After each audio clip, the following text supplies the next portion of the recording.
Alright, I really should be going and doing stuff with my day, but I thought it might be nice to catch Stuff vs. Midas playing some casual games. Midas has, of course, been in fantastic form. Uh, what has he done recently? Alright, obviously, he is an Ultimisia finalist. That will be over by the time this video comes out, but it's not over currently. He's coming second or third in that. He was a finalist in CT 54. He won CT 53. You know, he's on fire. He's playing great. And we have him on the right, and on the left we have Stuff, who has basically not played in years. Let's look at his account. That's a really good win-loss record. That's a lot better than mine. Yeah, that's very impressive. You can also see he was TTAC 4 quarterfinalist. He didn't play that many majors, but he did get an icon in one. Also been a bunch of clan winning teams. Yeah, and a player who I'm hoping, I keep saying stuff year of stuff 2024. I don't know if I've said that on videos, but it's my ongoing joke in chat, but it might actually be happening. That would be pretty sweet if it did. On the other hand, it's one of those things where like when you've been very good at something, if you come back to it, you want to really be able to like live up to the level of play you know you can do. And that can take more work than you're willing to put in. But it'll be fun to see some games from Stuff. There's a big question of how are you going to deal with Sarah landing in 3 at some point? And I don't know the answer. I don't have an obvious answer to that. On the other hand, Titus in 3. Midas has a serious right weakness, right? If we check his directions, 9 up, A left, A down, all those numbers are fairly hard for Stuff to meet. But weakness going right. So there's potential for, say, Titus in 3 or Ward. Ward's covered better. Titus in 3. Is there a big setup against Titus in 3? I think the harder square to set up will be in 6. So 8668 would need an A to the right, doesn't have it. Same for 9559. 41AA would need a 4 to the right, doesn't have it. 62A9 would need a 7 to the right, doesn't have it. And 8678 would need another A to the right. So he does play Titus in 3. And I think this is a pretty logical starter here because it both is a safe card that it can't be set up against, but also it blocks the square where a lot of Midas's cards are best, right? Sarah is good facing out from there, and there are ways, to play around something where you'll find good ways to have stuff sticking out, as is 62A9, but neither of them are good facing the action. So one thing Midas could very plausibly do is play 41AA in 2 or 6. Gotta check for setups there, but that seems like a plausible option. But you can also start going for stuff like, say you go in 1. If Stuff doesn't block 2, then suddenly Sarah and Big Beardo have really nice things to do in 2 themselves, right? On the other hand, it makes a lot of sense to block 2, both because if you go in 1, you may have created a threat in 2, and second of all, when Stuff goes in 2, that makes Titus even more snugly safe. Oh man, I'm getting messages. So we're going to check those briefly. But I just thought this might be a fun game to catch.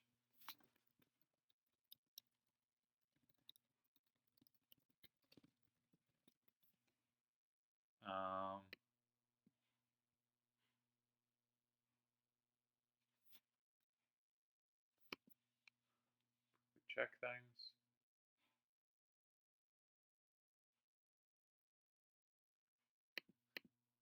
Alright, Stuff says his superb record is largely from crushing noobs on level 4. Okay.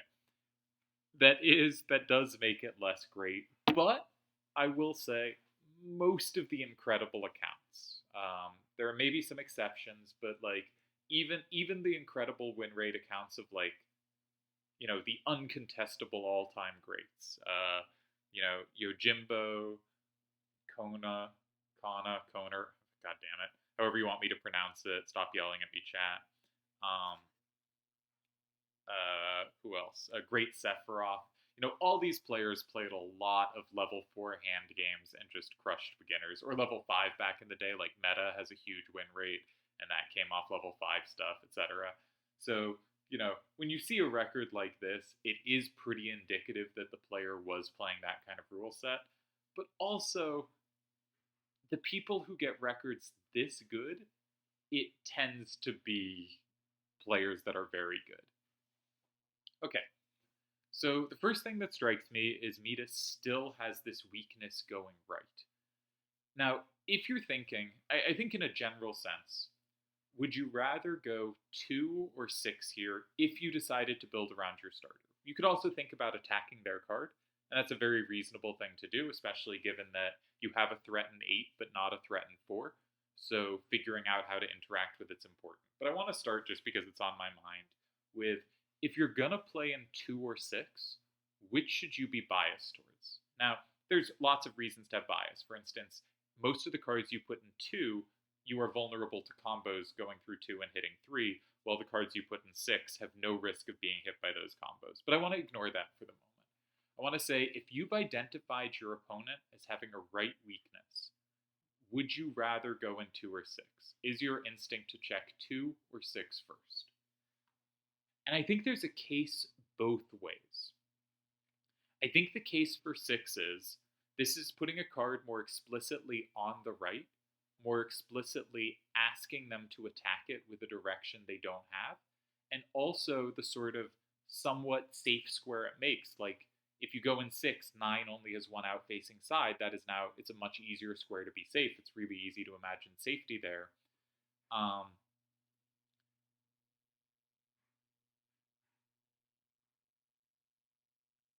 Yeah, I guess that doesn't depend so much on their weaknesses. But I think the argument for 6 is kind of, it puts more cards on the right, they have trouble going right. I think the argument for 2 is that they probably can't take it from 1, or have trouble taking it from 1, and they can only take it from 5 if they want to take it. And I think that's usually more important. I think that takes advantage of a right weakness better, to say the only square you can take this from is a heavily committal risky square, rather than kind of the safe, solid, easy to defend square. So my instinct, if I was going to go in 2 or 6 in general here, is to check 2 first. Now, going in 2 can be a little scary because it's hard to calculate everything out, right? But I think here it's hard for Midas to have too much play against those cards, and Celis actually gives really good coverage of 1, right? Sarah or Beardo cannot go in 1 without walking into big, scary stuff from Celis. So I think there's a real case for playing Gao or 7696, probably Gao, in 2. On the other hand, what if you want to interact with the opponent's card, right? There's moves like 1 can potentially set you up to have a threat in 4. And you can certainly go in 1 here without setting up the opponent to have a threat in 2. So something like maybe Gao in 1 is certainly a possible move. You can also attack in 8 immediately, though I don't think there's very appealing ways to do so.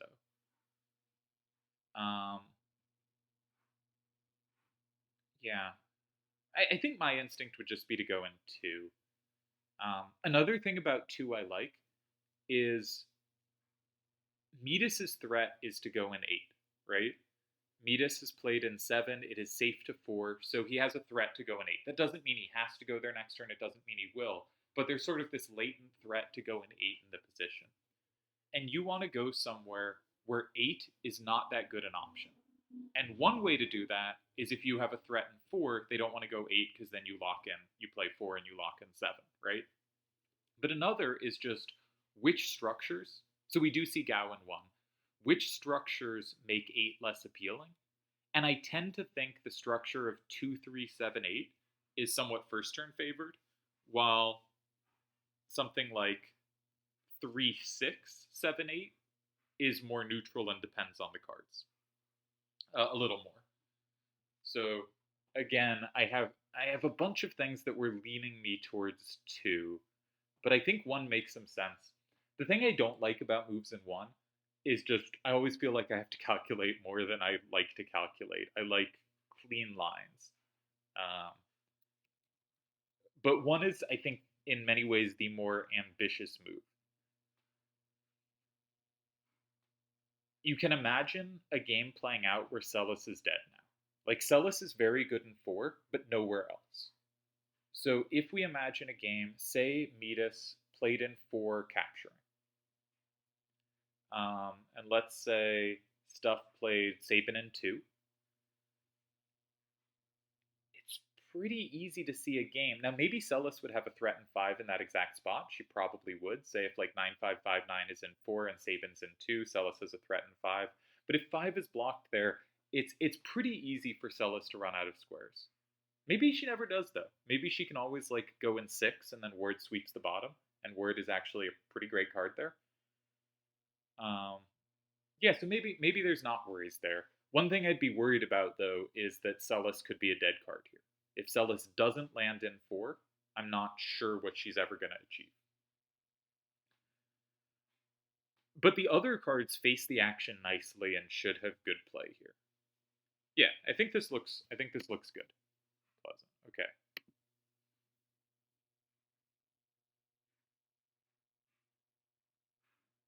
Um,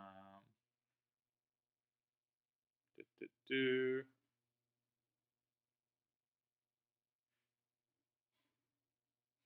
Okay, I'll deal with that later.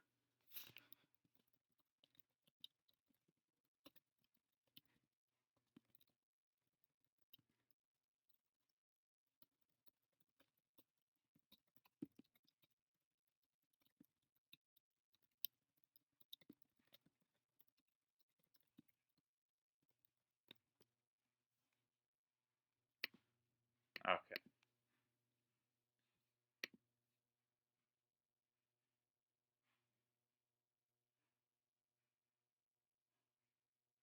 Oh man, there's too much happening today. It's a Wednesday. It's Valentine's Day. What are we all doing? Not that Valentine's Day is a very, you know, important afternoon holiday, but and to me, one of my best friends is born on Valentine's Day, so it will always be, much more important as his birthday than as any kind of holiday. All right, so Midas does go in 4, which was a move I'd mentioned as potentially leaving Celis dead. But I think she'll still have enough play here, right? So main line, Sabin in 2, say 8-6-7-8 in 5. Midas leads 6-4. Celis in 6, say. And then Ward will capture one thing at the end, and that'll be enough to tie. So that looks like a tie, right? It's not more than a tie, but it looks like a tie. Then there's like, can you go 5?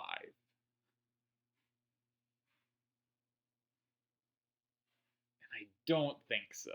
I mean, if you may be able to get away with it, but I don't think it gives any winning chances. And so why would you do something you can miscalculate when you have a clearer path in 2? And 2 is great, right? Because if your opponent doesn't block 5, you can land Celis there, and there's no way you lose after you land Celis there. So, like, 2 is really easy to calculate out, right? You play 2, they stick something 5, and whatever they stick there, you can go Celis in 6. And no matter what they've put there, that will at least tie. Oh, that's not true. Oh, yeah, it is. Yeah, it is. Yeah, it is. I was thinking they could put something with an A down. Um, they could put something with an A down, and then Celis flips it, and then you get comboed back in 9, and you actually only flip 1 back at the end, because Ward can't take 8-6-7-8 landing in 9. But he actually doesn't need to. If you count it out, that's still 5-5. So that's pretty easy to calculate. So I think the question is there something in 8? 8 is the square where there could be an option. But what would you want to put there, right? If you have to use Ward, you're keeping Celis too long, and Celis is dead in too many squares. If you have to use Sabin, you've given up 2, and you'd probably rather have 2, like 8 is walking into combos. Okay, there's the question, can you do something in 6? Sometimes you can do something in 6. Like, let's say you played, I don't think you have a good card. You could play Sabin multiple times. Like, you play Sabin in 6, and you have the threat of again playing Sabin in 2, but anything they put in 2, now Ward covers, right? And Celis is actually a pretty decent sweeper of the bottom. She doesn't quite control everything, but she's kind of close. Yeah, I think you just play 2. I think you just play Celis 2 here. I mean, Sabin 2, yeah, and he does. And we see the response in 5. You can also play Ward in 8 here, which I didn't mention because once you've found one move that works against everything, don't need to find all that many tying options. But you have a few ways to do this. Amusingly, oh no, it doesn't quite work. I was thinking Celis in 9 almost ties, but it sets up a plus in 6.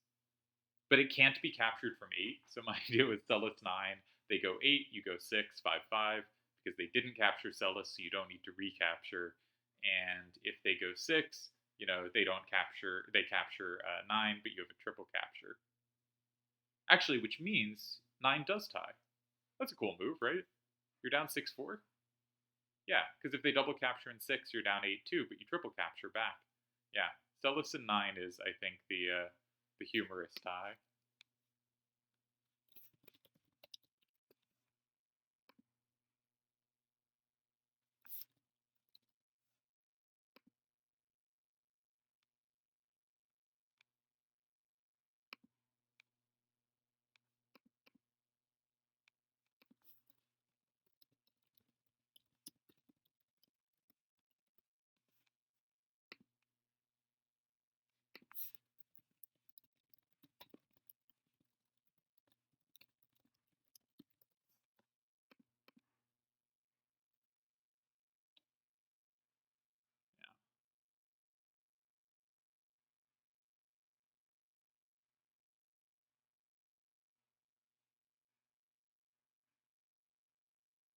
Yeah, I think that's a silly tie. Just tickles me.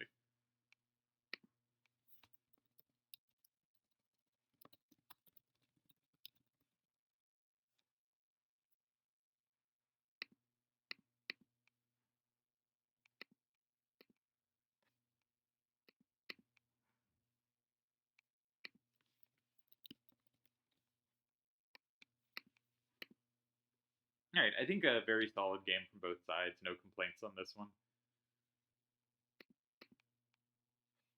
Entirely reasonable stuff done. I think the only move I didn't consider, as this looks very reasonable and normal, was the move in 7, but it made sense as soon as it happened. All right, we won't be checking other messages. That's okay.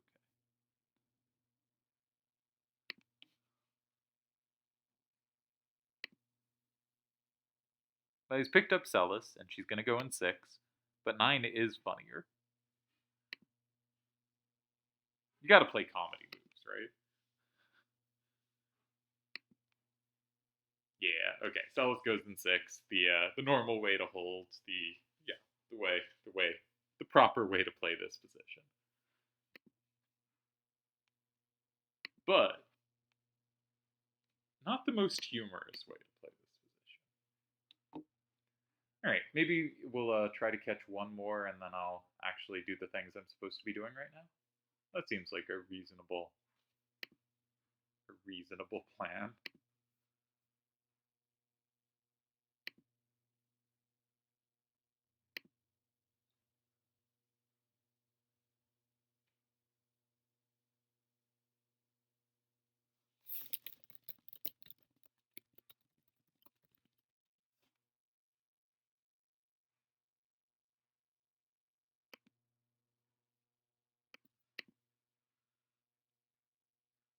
All right, good game. Good game. Well played by both sides.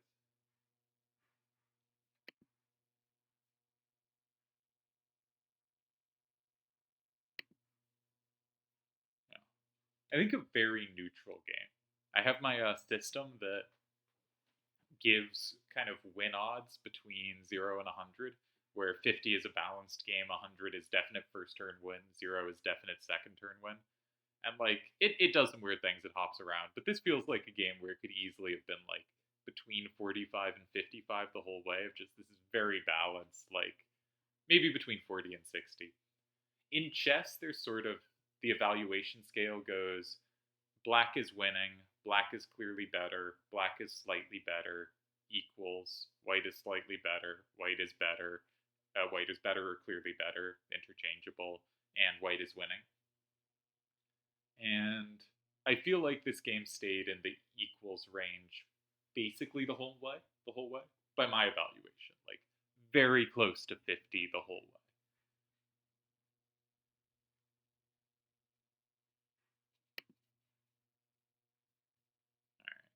Are we going to get another game, or is all we have? It looks like we will get another game. I'm going to say, if all we have, we're not going to spend time watching this closed nonsense. Yeah.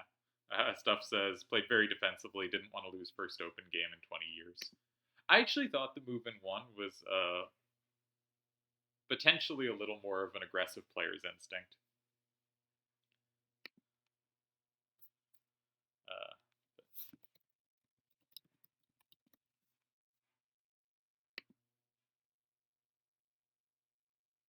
yeah, nothing to complain about there.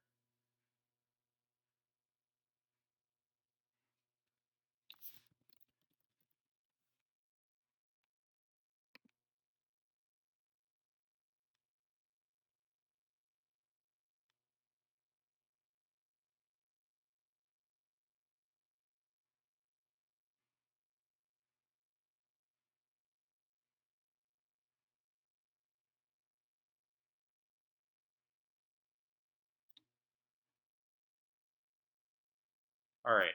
Turds made a joke, and I don't get it, but I shouldn't read aloud stuff from private communications. Huh. All right, we'll deal with that later.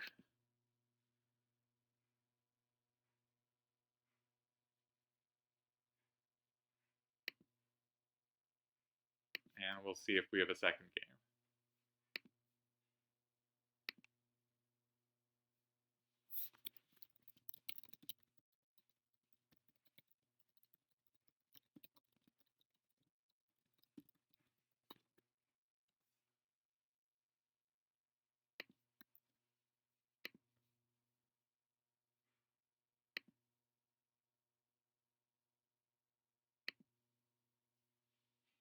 People gotta stop messaging me.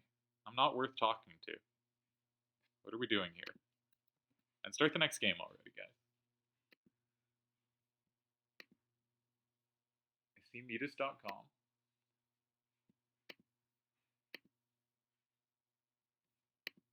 All right. If they don't start in 3 minutes, I gotta go do stuff.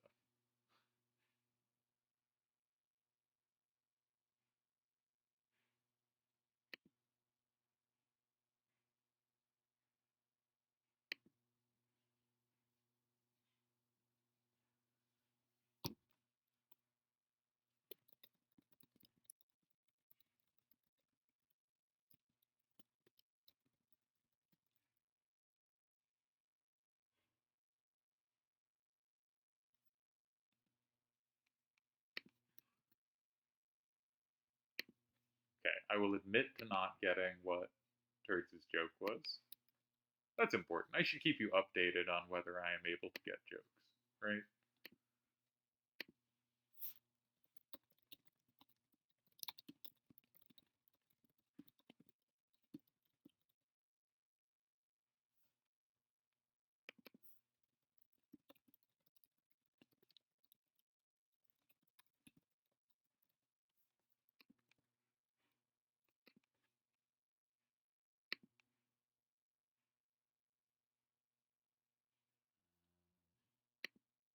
We're figuring out CVC stuff.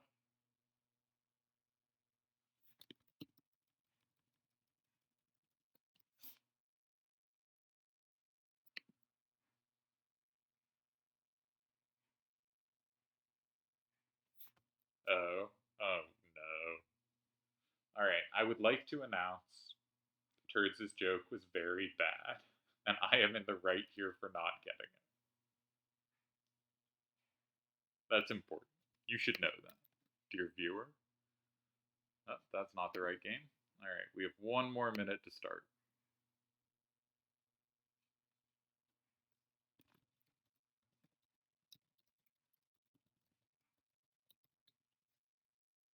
All right, we are going to end the video then, and yeah, hopefully this was vaguely amusing.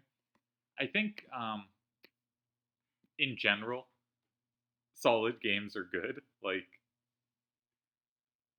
one of the main goals in any position that is tricky and that random looked somewhat difficult to navigate for both players is just find a way to make sure you can't lose that game and look for chances if they come. And a lot of games that look boring or solid are just extremely well played. And the reason they stay boring is because both players have kept them under control very effectively. All right. Yeah. So nice to see Stuff's return and a very solid tie against currently the second hottest player on the site, give or take. Yeah.